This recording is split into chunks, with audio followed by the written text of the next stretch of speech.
'Pag ganito nga yung ginawa mo sa pork ribs, dagdagan mo na ang sinaing dahil sinasabi ko sa'yo mapapalakas ang kain mo. Ibabad lang natin sa toyo at kalamansi at dinagdagan ko na nga rin ng oyster sauce, bawang, paminta at hinalo ko lang ito mga besh. I-marinate lang natin hanggang 1 oras pero kung overnight mas maganda. Nagpainit ako ng mantika then prinay ko ram ng very like yung ating pork ribs then set aside.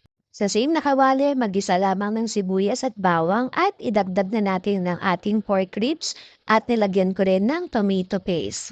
Pag well combine ang tomato paste, ilagay lang natin yung ating pinagbabaran ng ating pork ribs at lagyan na rin natin ng Sprite.